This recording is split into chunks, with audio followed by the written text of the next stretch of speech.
আসসালামু আলাইকুম। উপস্থিত আরও একটি ক্লাসে।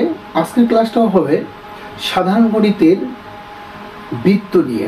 আমরা এই বৃত্ত চ্যাপ্টারে গত দিনে আমরা আলোচনা করেছি চাপ, উপচাপ, অধিচাপ এবং ব্যাস, ব্যাসার্ধ এবং এখান থেকে যে অর্ধবৃত্তস্থ কোণ, এক সমকোণ এবং বৃত্তের ব্যাসই কি বৃহত্তম জ্যা। আমরা প্রত্যেকটা ক্ষেত্রেই আসলে এই বৃত্তের জন্য আমরা কিন্তু এইগুলো ব্যবহার করে থাকি। এই অংশগুলো যদি ব্যবহার করতে পারি বা এগুলো যদি জানা থাকে তাহলে সেক্ষেত্রে আমাদের কিন্তু এই বৃত্তের যে জ্যামিতিক প্রমাণটা, এই প্রমাণটা করা অত্যন্ত সহজ এবং সুন্দর করে আমরা কি করতে পারবো, প্রমাণগুলো দেখাইতে পারবো। আমি এখানে দেখো একটা প্রশ্ন লিখেছি, দেখো ও কেন্দ্র বিশিষ্ট বৃত্তে এবিসিডি অন্তর্লিখিত চতুর্ভুজ। আমি আগে একটা তোমাদের বৃত্ত আকারে দেখাই। এটা একটা কি বৃত্ত।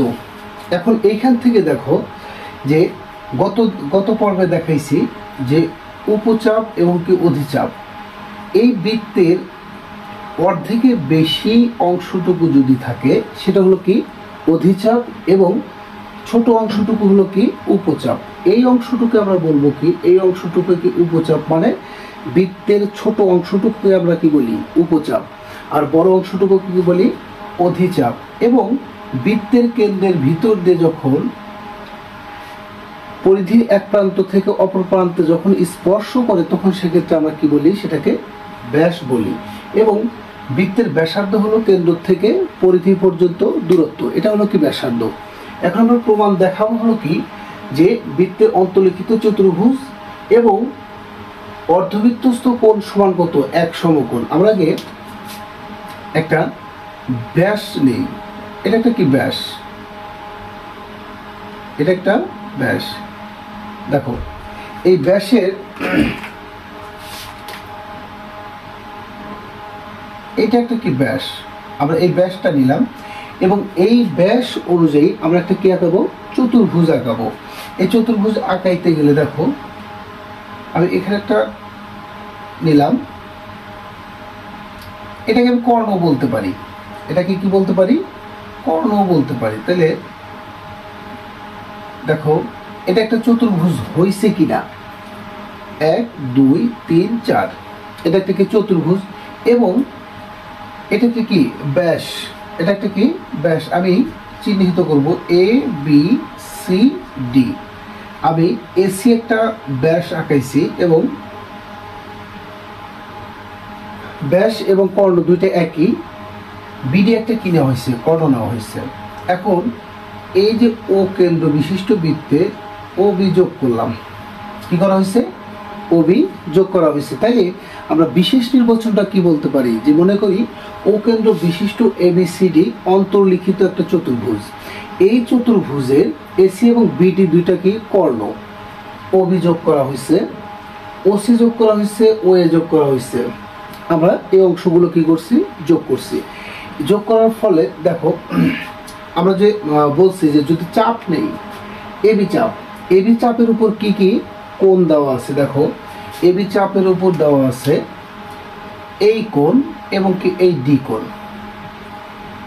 বিসি চাপ যদি আমি ব্যবহার করি, বিসি চাপের উপর কি কোণ দেওয়া আছে, এই কোণ দেওয়া আছে এবং কি দেওয়া আছে, এই ডি কোণ দেওয়া আছে। আমরা জানি অর্ধবৃত্তস্থ কোণ এক সমকোণ। এই কোণটা যেদিকেই থাকুক, পরিধির উপরে যেদিকেই থাকুক, সেক্ষেত্রে আমরা কি পাবো, 90 ডিগ্রি কোণ পাবো। এখন প্রমাণের ক্ষেত্রে যদি যাই আমি, প্রমাণ এবি চাপের উপর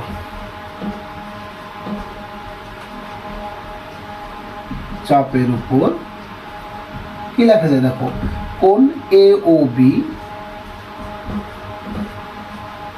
ইকুয়াল টু কোণ এ ও বি ইকুয়াল টু কত, 2 এডিবি, এডিবি। এটা হলো কি এক নম্বর সমীকরণ দেওয়া হলো। এটাকে কি দেওয়া হলো, এক নম্বর সমীকরণ। আমরা জানি বৃত্তের একই চাপের উপর দণ্ডায়মান বৃত্তস্থ কোণ কেন্দ্রস্থ কোণের কি অর্ধেক। তাহলে দ্বিগুণ যদি করি বৃত্তস্থ কোণকে, তাহলে কেন্দ্রস্থ কোণের সমান আমরা কি পাবো। এরপরে বিসি চাপের উপর যদি নেই, বিসি চাপের উপর কি লেখা যায় দেখো, কোণ BOC, BOC equal to BDC, এই কোণ টু কোণ বিডিসি। 2 নম্বর সমীকরণ আমি ব্যবহার করলাম। এখান থেকে দেখো কোণ এওবি প্লাস কোণ কত বিওসি, আমরা জানি হলো যে একই সরলরেখার উপর যদি যাওয়া হয় তাহলে এক সরল কোণ সমান আমরা জানি কত 180 ডিগ্রি। তাইলে এই কোণ এবং এই কোণ যদি যোগ করি তাহলে সেক্ষেত্রে আমরা কি পাবো, 180 ডিগ্রি কোণ পাবো। তাইলে আমি একটু ডান সাইডে লিখলাম, বা 1 এবং 2 যোগ করলাম, 1 যোগ করে 2, 1 নম্বর সমীকরণ কি আছে এওবি প্লাস কোণ বিওসি ইকুয়াল টু কি দেওয়া আছে 2 এডিবি, 2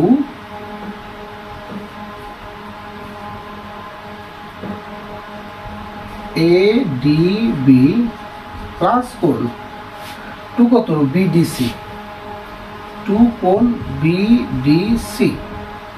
এখন এখান থেকে যদি আমি লিখি কোণ এওবি প্লাস কোণ বিওসি, 2 কমন নাও, কমন নিলে কত এডিবি প্লাস কোণ বিডিসি, 2 গুণন আমরা জানি এডিবি এই কোণ এবং এই কোণ অর্ধবৃত্তস্থ কোণ এক সমকোণ, পুরো কোণটা মিলে কত আসছে এক সমকোণ, গুণন কত 90 ডিগ্রি, 90 দ্বিগুণ কত 180।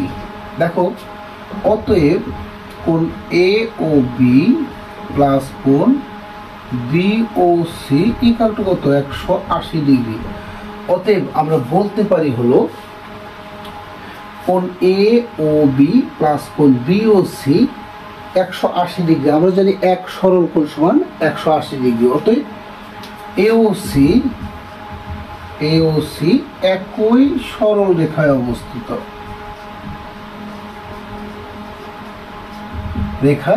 অবস্থিত, এটাই প্রমাণিত।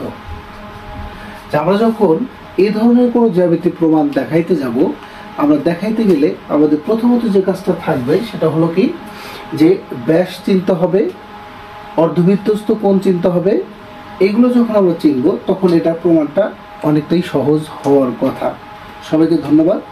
পরবর্তী ক্লাস দেখার জন্য